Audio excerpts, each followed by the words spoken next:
হে guys, welcome back. বউ হবে আমার পর্ব 2 নিয়ে আইছি। বেশি কথা না বলে শুরু করা যাক। ভাইয়া, এত মানুষের ভিতরে কিভাবে জামা কাপড় খুলবো? কি জামা কাপড় খুলতে যাবেন কেন? আপনি তো নিজেই বললেন তাদের সব কিছু খুলে দেখাতে হবে। চারুর কথা শুনে সুহান কিছুক্ষণ চারুদিকে তাকিয়ে থাকার পর খুব জোরে হাসতে শুরু করলো। পাশ থেকে জলের বোতলটা তার দিকে এগিয়ে দিল। চারু জলটুকু মুখে দিতেই, চারু তোমাকে আমি ওইরকম খারাপ কিছু বলিনি। আমি জানতে চাইছি তোমার সাথে এমন কি ঘটেছে যেটার জন্য তুমি দেহ বিক্রি করতে। চারু সোহানের কথায় থমকে দাঁড়ালো। হঠাৎ এমন একটা প্রশ্ন শুনে তার ভিতরটা কেমন যেন একটা অস্থিরতার কাজ করছিল। তেমন কিছু না, আমার এটি পছন্দ হয় তাই। তোমার পছন্দ হলে তো হবে না। আচ্ছা এটা বলো, তুমি কয়জনের সাথে রাত কাটিয়েছো? অনেকের সাথে। কতজন তোমাকে টাকার বিনিময়ে বুক করেছে? শত শত লোক। তোমার সাথে কি এখনো একসাথে একাধিক কেউ মিলন করেছে? এবারে কথাটা শুনে চারু আর কান্নাটা চেপে রাখতে পারলো না। চুপি চুপি কান্নাটা তার বেড়ে গেল। ভাবতেও পারিনি তাকে এভাবে এতটা নিচু হতে হবে। নিজের চোখটু মুছে নিজেকে ঠিক করে নিল চারু। দেখুন, আপনি আমাকে এভাবে অপমান করতে পারেন না। আমি যার সাথে থাকি না কেন তাতে আপনার কি? তাহলে মিথ্যা বলছেন কেন? সত্যিটা বলুন।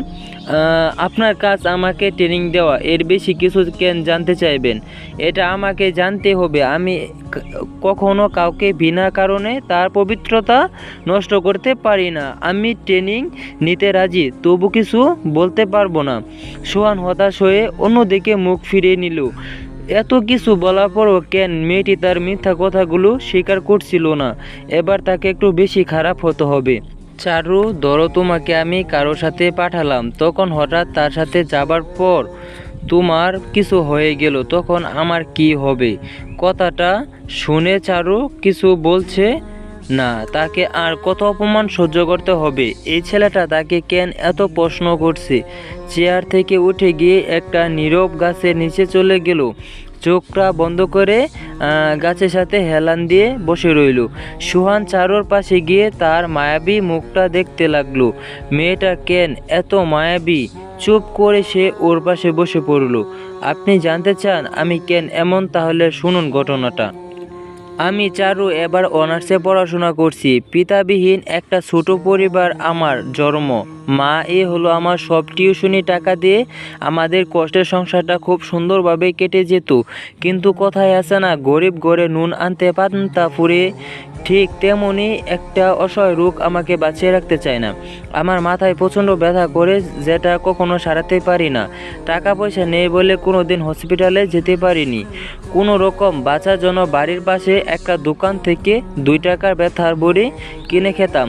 কিন্তু সেই দোকানদার খুব খারাপ ছিল, সবসময় আমাকে খারাপ নজরে দেখতো। হঠাৎ কথাগুলো বলতেই থেমে গেল। সেই সুহান চারুর থেমে যাওয়াতে খেয়াল করলো মেয়েটির তার বুক ভিজিয়ে দিয়েছে। হাত দুটো সে নিজেই ধরে রাখছে। তার মনে হচ্ছিল মেয়েটি যেন তার কাছে অভিমান করেছিল। রুমাল বের করে চারুর চোখ দুটো মুছে দিয়ে আবারও তার বুকে রেখে দিল। তারপর কি হয়েছিল? হঠাৎ একদিন সন্ধ্যায় আমার মাথাটা প্রচণ্ড ব্যথায় কাতর হয়ে যায়। অনিচ্ছা সত্ত্বেও আমি ওই দোকান চলে যাই। খুব ভয় করছিল, কিন্তু আমি তখন নিরুপায় ছিলাম। ধীরে ধীরে দোকানে গিয়ে দেখি দোকানটা একদম ফাঁকা। দোকানদার আমাকে দেখে চোখ বড় বড় করে তাকাচ্ছিল, কিন্তু পরক্ষণে বলল তার কাছে নাকি ওষুধ নেই। আমার তখন মাথায় কাজ করছিল না।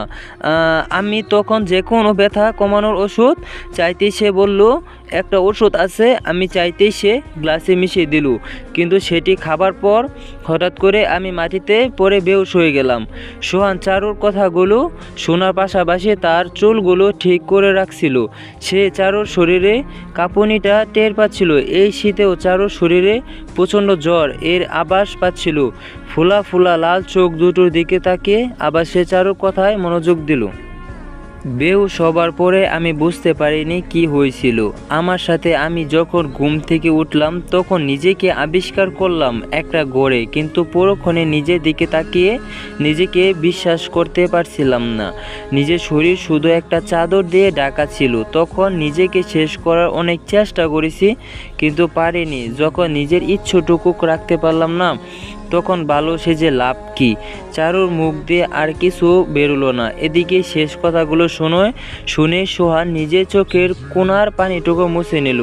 সে বুঝে না কি করে মানুষ এত খারাপ হতে পারে, একটা মেয়েকে কিভাবে ভোগের পাত্র বানিয়ে নেয়। চারুর ব্যথাগুলো সে বুঝতে পেরেছে। কিছুক্ষণ দুজনে চুপ করে রইল। চারুকে বুক থেকে সরিয়ে দাঁড়িয়ে পড়ল। তার মনে হলো চারুর এখন একটা মানুষের ভালোবাসা প্রয়োজন, তবে চারুকে তার আসল পরিচয় বুঝতে দেওয়া যাবে না। চারু, তুমি অবশ্যই পারবে, শুধু তুমি নিজের উপর বিশ্বাস রাখো। আচ্ছা ভাইয়া, তাহলে কি আমাকে নেবেন না? হ্যাঁ, তুমি এখন আমার সাথে একটু ঘরে আসবা। কোথায় যাব? তোমাকে কিছু পরিবেশের মেয়েদের দেখাবো, তারপর তোমাকে আমার বাসায় নিয়ে যাব। কিন্তু কোনো কিন্তু না, তবে এখানে এভাবে একলা একটা ঘুরবেন না, তাহলে বিপদ হতে পারে। এই নাও, আমার হাতে হাত রাখো। হাতটা ধরবো কি না কথাটা ভাবতে চারুর মনে পড়ে গেল তাকে সবাই ছুঁতে পারবে, তাহলে হাতটি ধরলে কি এমন হবে? কাঁপা কাঁপা হাত দুটো অনিচ্ছ সত্ত্বেও সোহানের হাতে রেখে সামনে এগোতে শুরু করলো। হাত দুটো সোহান চেপে ধরতে চারু কেমন যেন একটা শিহরণ অনুভব করলো। সোহানের চোখ দুটো তার মনে একটা আশার আলো খুঁজে দিয়েছে। পথে হাঁটছে, অথচ তাদের দুজনে মনে হচ্ছে না তারা এভাবে একসাথে পরিচিত হয়েও চলছে। চারুর হাতের আঙ্গুলগুলো সোহান ইচ্ছে করে তার আঙ্গুলের মাঝে ঢুকিয়ে নিল। মুচকি হাসি দিয়ে সে চারুর দিকে তাকাতে চারু লজ্জায় মাথা নিচু করে নিল। দুজনে খুশি মনে সামনে এগোতে রইল। একটু দুষ্টামি করে চারুর হাতগুলো বারবার একবার এদিকে আবার ওদিকে করছে। কিছুক্ষণ হাঁটার পর চারুর কথায় সোহান বাস্তবে ফিরে আসে।